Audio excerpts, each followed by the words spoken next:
Assalamualaikum warahmatullahi wabarakatuh. Perkenalkan, nama saya Zaratul Maulifah. Saya Eliza Fitri Musati. Saya Zazkia Fatihah. Saya Putri Ramadhani. Kami dari kelas 11 Akaria akan mempresentasikan konsep dasar akuntansi pemerintah daerah. Definisi sektor publik menurut Mardiasmo 2002 dipandang dari sudut ilmu ekonomi. Sektor publik sering didefinisikan sebagai suatu entitas yang aktivitasnya berhubungan dengan penyediaan barang dan jasa untuk memenuhi kebutuhan dan hak publik. Dalam arti sempit diartikan sebagai pungutan oleh negara. Kelompok organisasi sektor publik meliputi lembaga pemerintah, organisasi agama, organisasi sosial, yayasan, institusi pendidikan, dan organisasi kesehatan. 2. Persamaan sektor publik dan sektor swasta. Bagian dari sistem ekonomi menghadapi masalah yang sama, yaitu masalah kelangkaan sumber daya yang terbatas. Untuk mencapai tujuan, 3 pola pengendalian manajemen keuangan sektor publik dan sektor swasta sama-sama membutuhkan informasi yang andal dan relevan untuk melaksanakan fungsi manajemen, yaitu perencanaan, perorganisasian, dan pengendalian. 4. Menghasilkan produk yang sama dan sebagainya. 5. Kedua sektor diatur oleh peraturan perundangan dan ketentuan hukum lain yang disyaratkan. Perbedaan sektor publik dan sektor swasta. Perbedaannya, tujuan organisasi di sektor publik non-profit, motive di sektor swasta profit motive. Sumber pendanaan di sektor publik pajak, retribusi utang, obligasi pemerintah, laba BUMN atau BUMD, penjualan aset negara, dan sebagainya.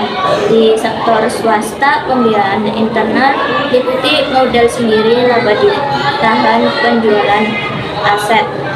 Pembiayaan eksternal, utang bank, obligasi, penerbit saham. Pertanggungjawaban di sektor publik, pertanggungjawaban kepada masyarakat dan parlemen. Di sektor swasta, pertanggungjawaban kepada pemegang saham dan kreditor. Struktur organisasi di sektor publik berbasis kaku dan hierarkis.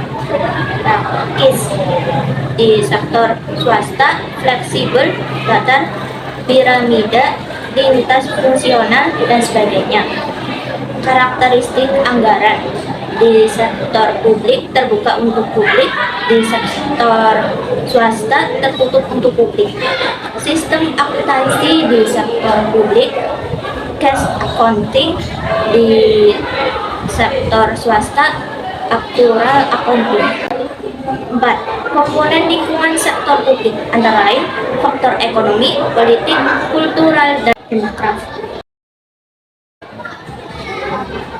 Pengertian umum. Ruang lingkup sistem akuntansi pemerintah pusat atau SAPP adalah serangkaian prosedur baik manual maupun terkomputerisasi, mulai dari pengumpulan data, pencatatan, pengiktisaran, sampai dengan pelaporan posisi keuangan dan operasi keuangan pemerintah pusat. Berdasarkan pengertian umum, ruang lingkup akuntansi dibagi menjadi 2, yaitu berdasarkan ketentuan umum Undang-Undang Republik Indonesia Nomor 23 Tahun 2014 tentang pemerintahan daerah.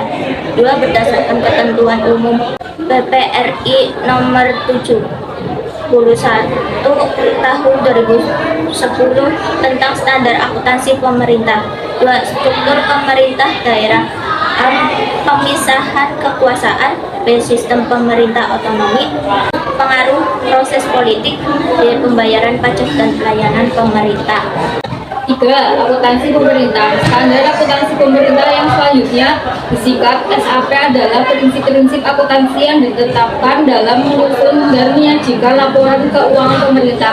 Adapun akuntansi pemerintah menurut para ahli antara lain sebagai berikut. A. Menurut Revisor Basni tahun 2000, akuntansi pemerintah merupakan bidang akuntansi yang berkaitan dengan lembaga pemerintah dan lembaga-lembaga yang bertujuan untuk tidak mencari laba. B.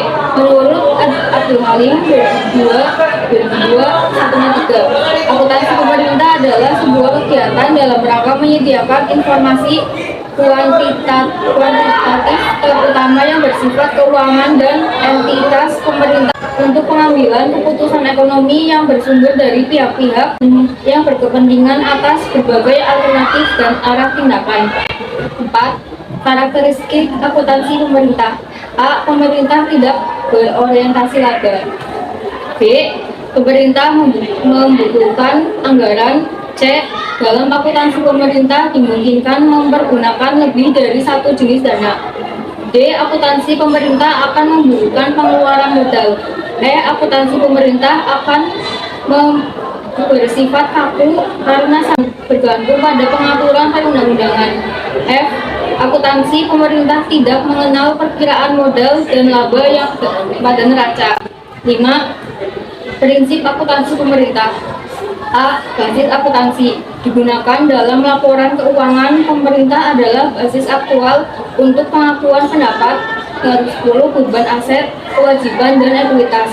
B. Prinsip nilai historical cost. Aset dicatat sebesar pengeluaran kas dan setara kas yang dibayar atau sebesar nilai wajar dari imbalan consideration untuk memperoleh aset tersebut pada saat perolehan.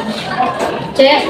Prinsip realisasi artinya pendapatan yang tersedia dalam diotorisasikan melalui anggaran pemerintah pada suatu tahun fiskal akan direalisasikan untuk membayar utang dan belanja dalam periode tersebut. D. Prinsip substansi menghubungi bentuk formal dan transaksi tersebut disajikan sesuai dengan substansi dan realitas ekonomi. E. Prinsip periodisitas. Periode utama yang digunakan adalah tahunan, periode bulanan, triwulan, dan semesteran yang dianjurkan. F. Prinsip konsistensi. Perlakuan akuntansi yang sama ditetapkan pada kejadian yang serupa dari periode ke periode oleh suatu entitas pelaporan. Prinsip konsistensi internal. G. Prinsip pengungkapan lengkap. Laporan keuangan menyajikan secara lengkap informasi yang dibutuhkan oleh pengguna, yaitu laporan keuangan dapat ditetapkan pada lembar buka on the face, laporan keuangan atau catatan atas laporan keuangan. H. Prinsip penyajian wajar. Laporan keuangan menyajikan dengan wajar laporan realisasi, anggaran, neraca, laporan arus kas, dan catatan atas laporan keuangan. 6. Asumsi dasar akuntansi pemerintah. A. Asumsi kemandirian entitas. B. Asumsi kesinambungan entitas. C. Asumsi keterukuran dalam satuan uang. 7. Karakteristik kualitatif laporan keuangan. Persyaratan homotatif yang diperlukan agar laporan keuangan pemerintah dapat memenuhi kualitas yang dikehendaki yaitu relevan, andal, dapat dibandingkan, dan dapat dipahami. 1. Tahap penyusunan kebijakan auditasi terkait laporan keuangan dimulai dari pengumpulan rujukan atau referensi berupa peraturan dan perundangan dan literatur lain yang terkait dengan kebijakan akuntansi laporan keuangan pemerintah daerah. 2. Penyusunan kebijakan akuntansi akun. Tahap penyusunan kebijakan akuntansi terkait akun dimulai dari mempelajari SAP khususnya pendataan terkait akun-akun. 3. Tujuan laporan keuangan pemerintah. Tujuan umum laporan pemerintahan adalah menunjukkan informasi mengenai posisi keuangan, realisasi anggaran, saldo anggaran lebih, arus kas, hasil operasi, dan perubahan ekuitas suatu entitas pelaporan yang bermanfaat bagi para pengguna. Dalam membuat mengevaluasi keputusan mengenai alokasi sumber daya. 4. Peranan laporan keuangan pemerintah. Peranan laporan keuangan pemerintah mencapai akuntabilitas, manajemen, verifikasi keseimbangan dan evaluasi kinerja. 1. Sistem pembukuan tunggal. Sebelum ada Undang-Undang Nomor 17 Tahun 2003, pengelolaan keuangan negara dilakukan dengan pencatatan tunggal dengan menggunakan basis atau disebut cash basis. Dengan menggunakan basis atau bisa disebut cash basis. 2. Pembukuan berpasangan. Tata buku berpasangan yaitu pencatatan debit dan kredit sejak digunakannya sistem tata buku berpasangan. Setiap pencatatan transaksi harus dianalisis terlebih dahulu. Rasionalnya, setiap transaksi akan memengaruhi persamaan akuntansi baik sisi debit kiri dan sisi kredit kanan. Tata buku berpasangan akan mencatat setiap transaksi di dua buku yang berbeda. Kesamaan antara debit dan kredit menjadi dasar dari sistem pembukuan berpasangan dalam pencatatan transaksi.